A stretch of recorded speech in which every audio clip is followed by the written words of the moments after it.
डरावनी रातें YouTube channel पर आपका स्वागत है। इस चैनल पर आपको सुनने को मिलती हैं डरावनी और सच्ची भूतिया घटनाएं। तो अगर आपको ऐसी ही वीडियोस देखना पसंद है तो हमारे इस चैनल को सब्सक्राइब करना ना भूलें।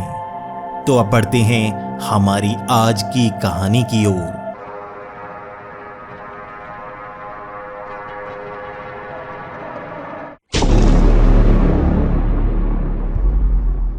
हमारी आज की कहानी हमारे साथ शेयर की है राम नरेश जी ने।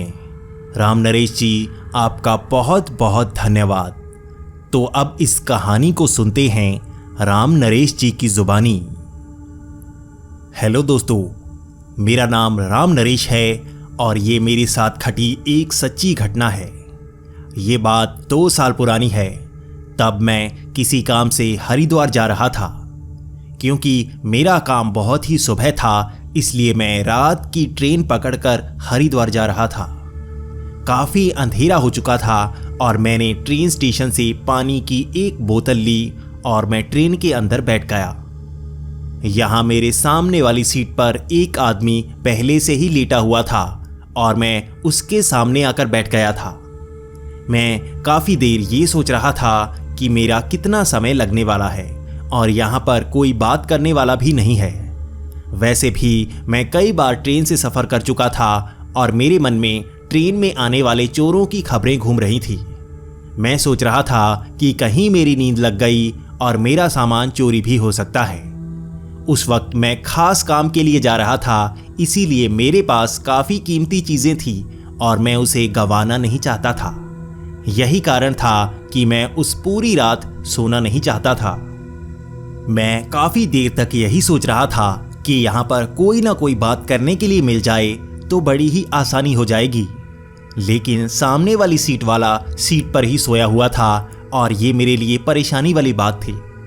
लेकिन जैसे ही ट्रेन चलने लगी तो मैंने देखा कि उसी के पास एक छोटी सी जगह पर आकर एक आदमी बैठ गया। वो काफ़ी देर तक मेरी तरफ घूरे जा रहा था। मुझे ऐसा लग रहा था जैसे वो भी मुझे बुलाने की कोशिश कर रहा है। वैसे मैं भी काफ़ी ज़्यादा बोर हो चुका था और मैं सोच रहा था अगर उससे कुछ बातें कर लूँ तो अच्छा होगा। काफ़ी देर तक चुप रहने के बाद हम दोनों में बातचीत शुरू हो ही गई। पहले उसने मुझे बुलाया और मैंने भी हेलो हाय की। उसके बाद हम दोनों एक दूसरे के बारे में जानने लगे। वो बता रहा था कि उसे हरिद्वार में कुछ खास काम है और उसका छोटा भाई यहीं पास में सोया हुआ है। उसका छोटा भाई उसे वहां पर छोड़ने जा रहा है क्योंकि उसे अकेले में डर बहुत लगता है। यही कारण था कि उसका भाई उसके साथ जा रहा था और वो उसे छोड़कर जल्दी ही वापस आ जाता और उसे वहां पर कुछ खास काम था जिसे करने के बाद ही वो वापस आता। इसके बाद मैंने भी उसे बताना शुरू कर दिया कि मैं भी हरिद्वार में खास काम के लिए जा रहा हूँ। मेरा वहां पर एक छोटा सा व्यापार है जिसकी डील मुझे वहां पर करनी है। उसके बाद मैं अगले ही दिन वापस आ जाऊंगा। लेकिन मैंने उसे अपनी चीज़ों के बारे में ज़्यादा नहीं बताया और मैं इस बारे में भी नहीं बताना चाहता था कि मेरे पास क्या क्या सामान है और मैं किस तरह का व्यापार करता हूँ। लेकिन मैंने देखा कि वो आदमी भी मेरी चीज़ों के बारे में ज़्यादा जानना नहीं चाहता था और वो वैसे ही इधर उधर की बातें कर रहा था। मुझे भी खुशी हुई कि वो मेरी चीज़ों के बारे में ज़्यादा डिटेल में नहीं जान रहा है, तो मैं भी इधर उधर की बातें ही करने लगा। हम दोनों इसी तरह से हंसी मजाक कर रहे थे और आगे जाकर एक जगह ट्रेन रुकी। वो आदमी वैसे भी रास्ते में मेरी बोतल से काफ़ी बार पानी पी चुका था और उसे बहुत ज़्यादा प्यास लग रही थी। तो वो मुझसे कहने लगा कि मेरे पास अभी पैसे नहीं हैं, प्लीज़ इस खाली बोतल को कहीं पानी से भर लाओ तो आसानी होगी। मुझे भी थोड़ी सी भूख लगी थी और मैं ये देख रहा था कि वहां पर कहीं से मुझे पानी मिल जाए और अगर कुछ खाने को भी मिल जाए तो अच्छा होगा। इसके बावजूद मैं उस पर भरोसा नहीं कर पा रहा था, इसीलिए मैंने अपना बैग अपने कंधे पर डाल लिया और बाहर निकल आया। अब मुझे यहाँ पर पानी ढूंढना था, इसी के साथ कुछ खाने के लिए भी ढूंढना था। मैं थोड़ा आगे गया तो मुझे वहां पर एक छोटी सी लकड़ी की दुकान दिखी। वहां पर पानी भी रखा हुआ था और वहां पर कुछ पकौड़े भी रखे हुए थे। मैं हैरान था, रात की इस समय यहाँ पर मुझे पकौड़े मिल गए थे। वैसे भी पकौड़े मेरे बहुत ज़्यादा फेवरेट हैं, इसीलिए मैंने थोड़े से पकौड़े ले लिए और पानी ले लिया। इसी तरह मैं ट्रेन के अंदर आ गया। वो आदमी भी मुझे देखकर बहुत ज़्यादा खुश था और पकौड़े देखकर तो वो बहुत ज़्यादा खुश हो गया। मैंने उसे पानी दिया, उसके बाद वो पकौड़े भी मांगने लगा। हम दोनों अखबार में रखे इसी तरह पकौड़े खा रहे थे। हम काफ़ी देर बातें कर रहे थे और समय काफ़ी ज़्यादा हो गया था। उस समय शायद 12 से 1 बज गए थे और हम बातें करते ही जा रहे थे। ऐसे ही धीरे धीरे हम पकौड़े खा रहे थे और पकौड़े काफ़ी ज़्यादा ठंडे हो गए थे क्योंकि हमारी बातचीत खत्म होने का नाम ही नहीं ले रही थी। काफ़ी देर बातचीत करने के बाद हमने अखबार की तरफ देखा तो वहाँ पर 2 ही पीस पकौड़े के थे। मैंने एक पीस को उठा लिया और एक पीस उसके हाथ में रखने की कोशिश की। उसने भी अपना हाथ आगे बढ़ा लिया। ये पहली बार था जब मैंने उसे छुआ था, वरना वो दूर से ही मेरी बोतल उठा रहा था।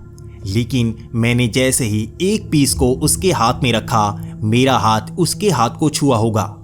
वो बर्फ की तरह ठंडा था। मैं काफी हैरान सा हो गया था कि इतना ठंडा, क्या उसे बुखार हो गया है? कहीं वो ठंड के मारे अकड़ न जाए। उसके बाद मैंने उससे पूछा कि क्या आपको ठंड लग रही है? आप बहुत ज़्यादा ठंडे हैं, प्लीज़ कुछ ना कुछ ओढ़ लें। कंबल वगैरह मेरे पास है, अगर आप लेना चाहते हैं तो ले सकते हैं। लेकिन उस आदमी ने मना कर दिया। लेकिन अब मेरे मन में ख्याल आ रहा था कि कहीं उसे सच में ही बहुत ज़्यादा ठंड तो नहीं लग रही। मैंने ऊपर की लाइट ऑन की तो मैंने देखा कि वो बहुत ज़्यादा सफ़ेद सा हो गया था। यकीनन उसे ठंड तो लग रही थी, लेकिन वो बता नहीं रहा था। शायद उनके पास एक ही कंबल हो और वो एक कंबल उसका भाई ओढ़कर वहीं पर लेटा हुआ था। मुझे अब दया सी आ रही थी तो मैंने अपना कंबल उसे दे ही दिया। वो शायद शर्मा रहा था तो मैंने उससे कहा कि प्लीज़ आप इस कंबल को ओढ़ लें। वैसे भी मैंने मोटी जैकेट पहनी हुई थी तो मुझे इसकी ज़रूरत नहीं पड़ेगी। उसके बाद भी वो आदमी बार बार मना कर रहा था। वो कह रहा था कि उसे ना तो गर्मी लग रही है ना ही ठंड लग रही है, उसे ज़्यादा कुछ महसूस नहीं हो रहा है। हम इसी तरह से लगभग 3 बजे तक बातें करते ही जा रहे थे। मुझे काफ़ी ज़्यादा नींद आ रही थी, लेकिन वो बातें ही इतनी मजाकिया कर रहा था कि मुझे सोने का मन नहीं कर रहा था। लेकिन लगभग 3 बजे के करीब वो बाथरूम के लिए गया और वापस नहीं आया। मैं 1 घंटे तक उसका इंतज़ार करता रहा, लेकिन वो वापस आया ही नहीं। उसके बाद मैं बाथरूम में उसे देखने के लिए भी गया। वहां पर बाथरूम तो खाली थे, आखिर वो गया कहां? मैं पूरी बोगी में उसका इंतजार करता रहा। मैं देख रहा था वो कहीं और जाकर तो नहीं बैठ गया, लेकिन वो कहीं नजर नहीं आ रहा था तो मैं अपनी सीट पर वापस आकर बैठ गया। मैं इंतजार कर रहा था कि वो वापस आएगा, कहीं वो रास्ते में तो नहीं उतर गया। मैं थोड़ा सा डर भी रहा था। इसी के साथ मैंने अपना पूरा बैग चेक किया। मैं सामने भी देख रहा था, कहीं वो चोर तो नहीं जो सामान उठाकर भाग गया। मेरा पूरा सामान वैसा का वैसा था और मैंने नोटिस किया कि वहां पर कोई भी सामान हिला नहीं था। मैं थोड़ा सा हैरान था, लेकिन अब कर क्या सकता था। लगभग 5 बजे के करीब वो आदमी जो मेरे सामने लेटा हुआ था वो उठा और वो भी मुझे देखकर मुझसे बातें करने लगा। मैं भी सबसे पहले उससे यही सवाल कर रहा था कि आपके साथ जो बैठा हुआ था वो कहाँ गया, लेकिन उसने कहा कि उसे पता नहीं, ये सीट पर और कोई नहीं था। ये मेरे लिए थोड़ी सी हैरानी की बात थी, लेकिन उसके बाद उस आदमी ने जो जो कहा था मैंने उससे वही कहना शुरू कर दिया। मैंने उससे कहा कि आपके बड़े भाई आपके साथ बैठे थे, उन्हें काफी ठंड लग रही थी, वो बाथरूम के लिए गए लेकिन वापस नहीं आए। इतनी बात सुनने के बाद वो जैसे गुस्से से बिफर पड़ा। वो मुझे कहने लगा कि मजाक मत करो, लेकिन मैं उससे कहने लगा कि मजाक नहीं, सच में वो बड़ी सी दाढ़ी वाले आपके भाई थे। उन्होंने एक छोटा सा चश्मा पहना हुआ था और सफेद बाल उनके सर के आगे नजर आ रहे थे। लेकिन इतनी बात सुनकर वो जैसे डर सा गया था। वो मुझे बताने लगा कि उसके भाई की मौत 2 दिन पहले हो चुकी है और वो उसकी अस्थियों को गंगा में बहाने के लिए ही जा रहा है। ये बात सुनकर मैं बहुत ज्यादा डर गया, लेकिन मुझे लगा कि हो सकता है ये कोई कोइंसिडेंस हो और जो इसके साथ बैठा हो वो कोई चोर हो। लेकिन उसके बाद उसने एक तस्वीर अपने बैग से निकाली और वो मुझे दिखाने लगा। उस तस्वीर को देखकर मैं अंदर तक डर गया। ये उसी आदमी की तस्वीर थी जो कल रात इसी सीट पर बैठा हुआ था। मैं डर के मारे कांप रहा था और उसका भाई भी बड़ी बड़ी आंखें खोलकर मेरी तरफ देख रहा था। हम दोनों जान गए थे आखिर रात को हुआ क्या था।